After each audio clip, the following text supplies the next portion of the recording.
Hi everyone, my name is Ann. Thanks for joining me today in my home studio in Parker, Colorado. I've got a treat for us today.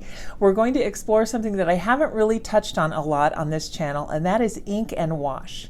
I have a really fun drawing of a carousel horse, and I've got a new fountain pen to try. Let's give it a go. Are you ready? Let's go do some ink and wash.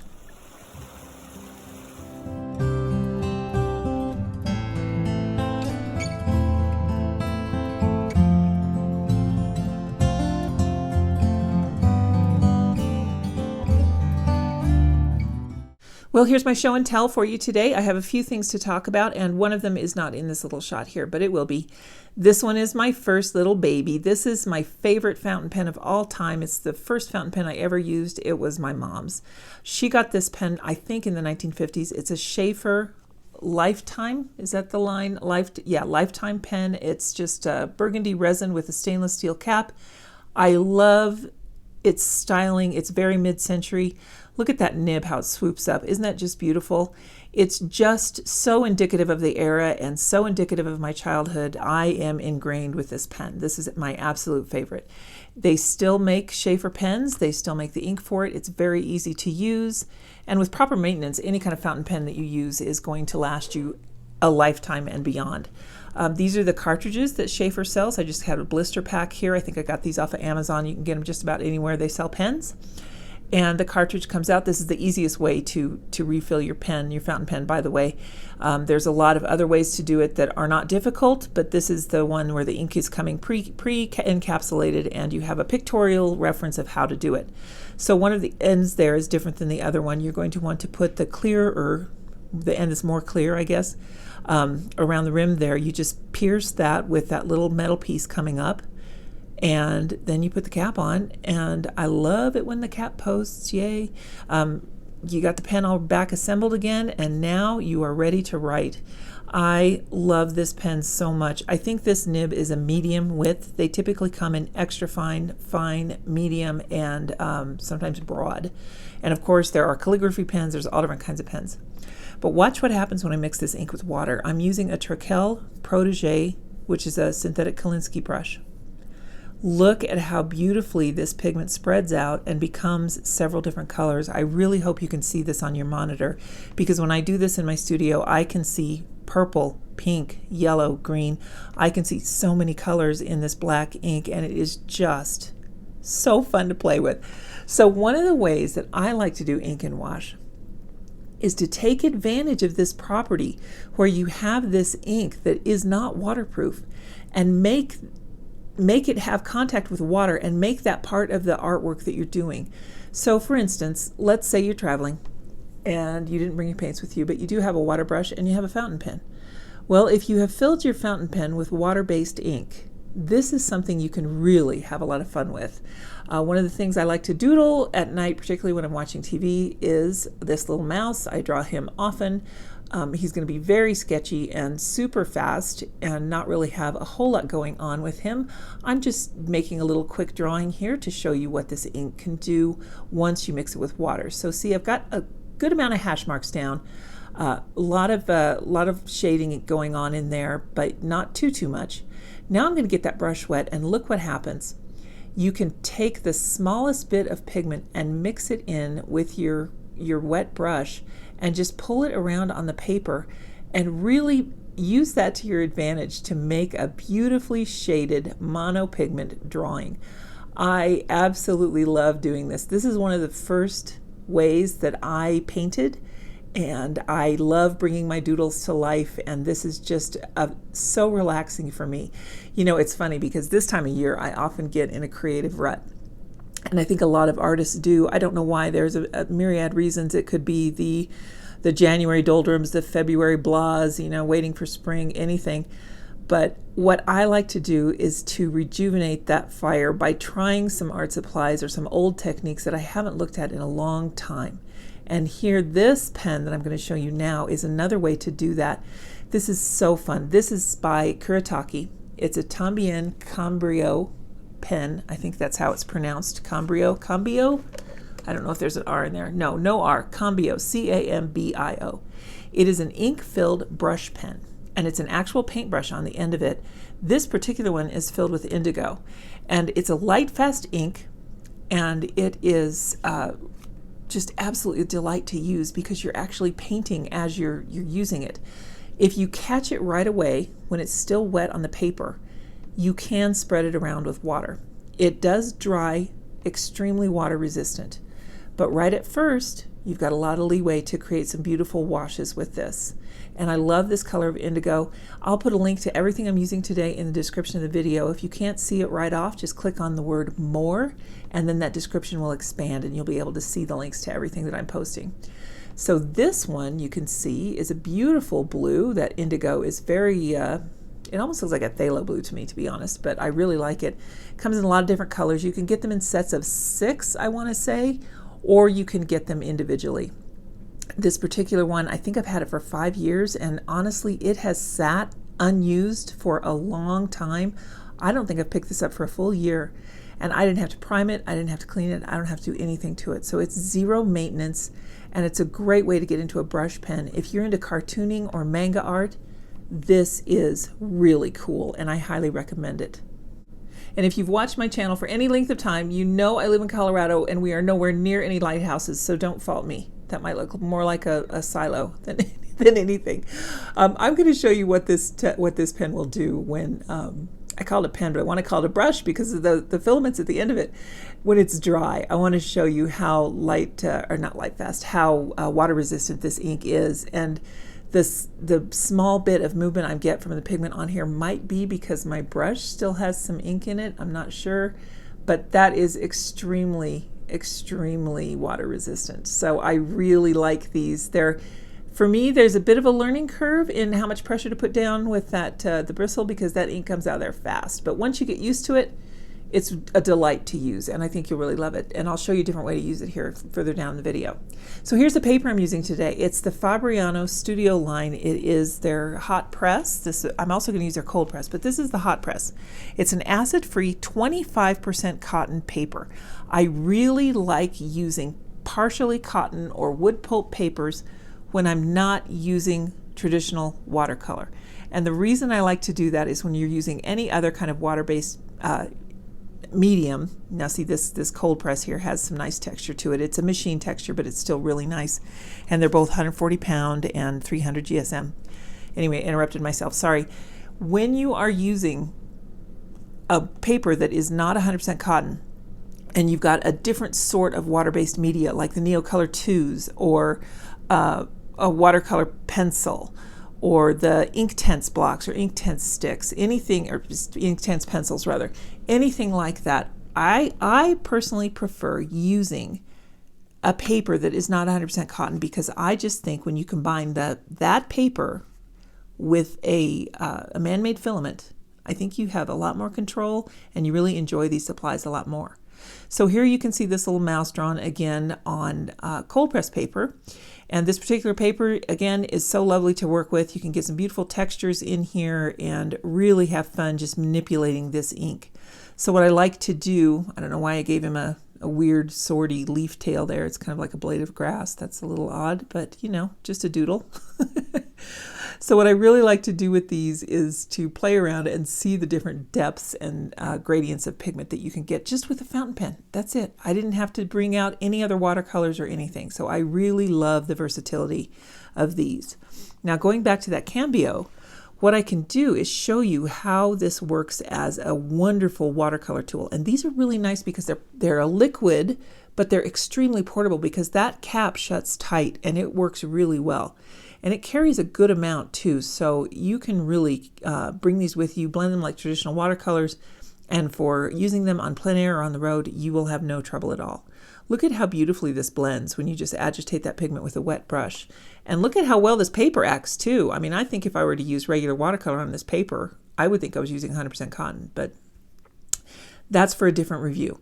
For now, what I want to show you is what this Cambio pen can do when you are working in a wet area. So I've got that just blended. It's still wet. Look, you can drop color in.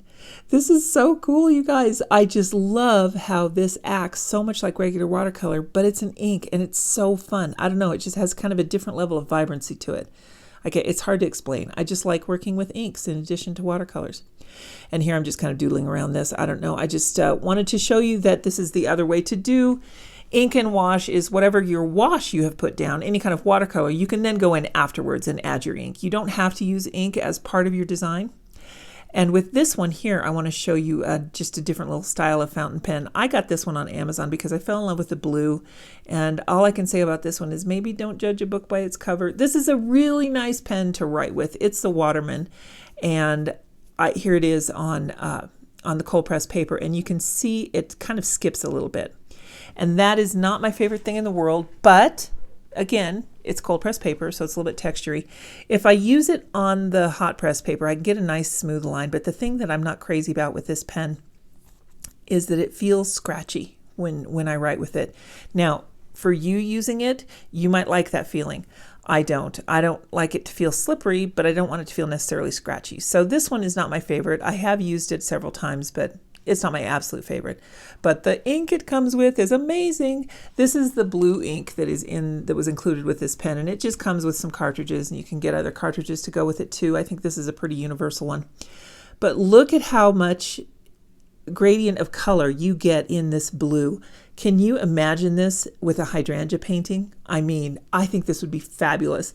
If you drew your hydrangea with this blue ink and then went in later after you've done the wash of it and created the lines of the individual blossoms on the hydrangea bloom, oh my goodness, I just think that would be incredible. You've got some beautiful, almost dioxazine purple in there and some really neat blues, some lavenders. I just think this particular ink is pretty amazing. So don't be afraid of water-soluble inks. I know a lot of times you really want to find an ink that is permanent to do your ink and wash, but you don't have to. You can be aware that you're using a water-soluble ink and go for it. You can either use it as part of your design or you can make it do your inking afterwards. Now this particular guy I got on the recommendation of one of my favorite people at my local art store. She works in the pen department, and I have no idea what this thing is, if it's just packaging, which it probably is. But I like to save those little things because you never know. She recommended this pen to me because I told her I was looking for a pen that I could use in my ink and wash work and be really confident that it's just going to be just a great performer. So the body is resin, and it's very lightweight. It's what's called a desk pen. That's why it's so long and tapered. You can get a base that it would go in, just like, you know, when you check into hotels and they used to have that pen there, or if you were, I don't know, my dad was a school principal and he had that little pen thing. It's a pen holder. It's a base with a little, like a holster in it. I don't know what to call it. And you just put the pen in there. Anyway, the little collar around there, the gold collar, is gold plated, as is the nib, and the cap goes on so securely. You kind of have to push to get that cartridge in there, but that's okay. That makes me feel pretty good. This is the only part that makes me feel not so good, is that the cap won't post. Not a fan of that. You can see I paid $14 for it. You can find it for less money. That's US dollars. I wanted to buy it from a local business that is an art supply store. And typically when you go into those kinds of businesses, you do end up paying more, but I believe in supporting them. So that's why mine is priced at $14. This pen company that it comes from, Platinum, they make a carbon ink. Now, the refills that I got are carbon ink, but I think the one that came with this may not be carbon ink. I'm not certain, but because I haven't translated all the Japanese text on here. However, what I wanted to tell you is, obviously this ink is not waterproof, and you've seen my test there. I did dry those hash marks before I put the wet brush on them, and you can see that they're completely water soluble. The carbon ink is marketed as being very waterproof, and it is a pigment-based ink, which is another thing I want to just quickly mention. If you are going to get into using fountain pens, really be aware of what kind of ink you're using and how you need to maintain your pen, because there's some little particles of pigment that would get in there, and if you fail to maintain your pen by cleaning it out regularly and or leaving it dormant and unused, it can become clogged up. However, if you go to a pen store, there is a chance that they might be able to save it. This particular art store that I mentioned, they have a wonderful pen department, And they do have an ultrasonic cleaning machine. So if your fountain pen does get clogged up, there is a chance that someone in your town might be able to fix it. At any rate, I just wanted to show you how this particular ink compares with the Shaffer ink up on top. It doesn't have as much dimension, but it's so soft and delicate, and it's another way to have a cute little mouse. And I think if you are to focus on getting ink and wash, if you want to go into ink and wash and you're shying away from a lot of water-based inks, you might be shortchanging yourself, because I think that adding these shadows and shades into what you're working on can really make for some fun art. You could even go in this later and add some color. You might have to be careful that you didn't want to reactivate it and reblend it, but you could use a different medium to add your color too. You could go in with colored pencil, or a pit marker by Faber-Castell makes those India ink markers, or an alcohol marker. I don't know how that would work, but you'd have to do some experimentation. And that's what art is all about, is trying new things and trying to use them in different ways. And I just love the capability of these fountain pens. Many different kinds of pens that I haven't talked about, many different ways to fill them, many different inks. But for now, let's focus on this reference photo. I love how this horse is just so intense looking. He looks like something out of a comic book. When you see carousel animals, they kind of have that odd, fantastical look about them. And that's one of the things I really love about it. So I've already got my sketch done on a separate sheet of paper. It took me a long time to figure out how to approach this one. And that's when I knew I was maybe having a little bit of a creative block. What I'll do is this little sketchbook on my left, I keep those up in front of the TV. And when I'm watching TV at night and not really concentrating on the TV, I will pull out my sketchbook and try and map things out and plan things out and figure out how I'm going to paint something. And I finally had the epiphany I needed last night to do this Carousel Horse. What I want to do here is just go in directly with the fountain pen and try and replicate my drawing. I love that about ink and wash for me, for the style that I like to use ink and wash, is it forces me to go right into the drawing, to be decisive, to be bold, and to just commit to that stroke, that line that I'm putting down, because it's in ink.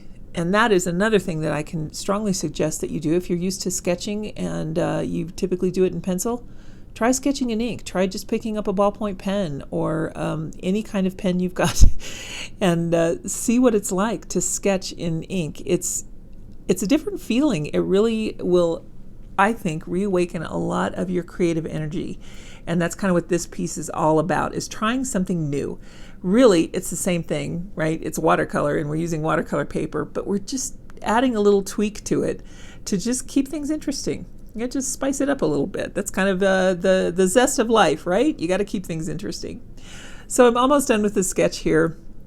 Just kind of putting in the little lights on the carousel. And right now when I'm drawing this, when I'm at this stage in the creative process, I only know where I'm going with the horse. I don't really know how else this is going to look, but I've got the sketch down and I'm happy with that, and I know the rest will come to me. So the first thing I want to do is to pick up this Cambio pen. And I think the way I'm going to use it this time, I want to show you another feature that it has. You can use this from a palette, and that's what I want to do here. I found this plate at the dollar store, and I think we have a Dollar Tree. It was $1.25 because they've raised their prices. But anyway, I got it because it was just a white ceramic plate, and you can just color a little bit on the plate. So now I've got some ink down there, some pigment, and I'm just taking my wet brush and adding water to that so that I can get the right value that I'm looking for. And I will start by painting in with that. And right now I'm kind of trying to avoid the ink marks that I put down, but I'm also touching them in some strategic places, because as you know, as we saw when we tested out this pen, as soon as we hit it with water, it's going to dissolve and going to add some gray shadow. So in this particular piece, I'm going to use that to my advantage. So keeping in mind that whenever I get that wet brush near any of the lines that I've put down, I'm going to add a shadow. And that's the way that you can employ ink and wash while using a water-soluble ink. just know your products, know what you're doing with them. And how do you know them? By testing, by playing. And that's exactly what we had to do with this a little bit beforehand so that we can figure out how to use it here on our Carousel Horse. So I just kind of wanted to use this video to walk you through the whole process and give you a little show and tell, and maybe entice you enough to try something new with some art supplies that you may already have. Now, if I were going through this with the traditional, like a Bic ballpoint pen, the ink would be permanent and you wouldn't have to worry. I would make sure that the ink is dry before you proceed. Even if you're using a fountain pen with an ink that is marketed as being waterproof, I would make sure that you hit that with a heat tool before you go in with water, and maybe even test it, because I've heard some talk on some pen blogs. Yes, I read pen blogs. That I told you it was a big rabbit hole. That some of the properties in ink that is marketed as waterproof, some of the properties in that ink are waterproof, but some of them are not. So the water, when it hits it, will reactivate or dissolve the parts of the ink that aren't waterproof. So it's kind of a fine line that you can write off with marketing, but yeah, when you're an artist and you're looking for something very specific, it does matter. So I'm using here the Albrecht Dürer Watercolor Pencils. I like these guys quite a bit, and in fact, on Saturday, I will have a review of them. So if you've never seen anything like this before, you might want to tune in for that one. These are very versatile. What I'm doing now is just getting the brush wet and activating the pigment on the end. I'm just kind of agitating it there a little bit just to create a puddle of pigment. The Albrecht Dürer are light fast, as is the Cambio, and I'm not certain on the fountain pen if that ink is light fast or not. I would have to go back and look, but that is something that you'd want to consider also. It would be a shame if that ink was an integral part of your painting and then all of the color that you added stayed, but the ink faded away. So just know what you're getting into. This particular one is not going to be hanging in the sunshine, so I think we'll be all right. Just adding some of that red. I've warmed it up with the orange there. You can add yellow, but I wanted to add orange, and now we'll go in and add some green. So you can see from the reference photo, I left out an awful lot of detail on this particular drawing, and I wanted to do that intentionally. Do you remember, or have you seen, I should say, the books from my childhood anyway, were often printed with screen printing. So you would have 1, 2, or 3 colors. That was pretty deluxe if you had 3 colors. And the design was printed in layers. So you would print down, let's say, the yellow areas first, and then the red, and then the orange, and then the blue. And then you would come back with the black at the end and put that on. So the books were printed in layers like that. I think it's called screen printing or block printing. And they often had this kind of a look to them. I remember a lot of children's stories in my youth that were illustrated like this. We didn't have the beautiful books you could get now, thank goodness. I love them. That where you get an award for children's book illustration. It wasn't in my world. It may have existed, but it just didn't exist in my childhood.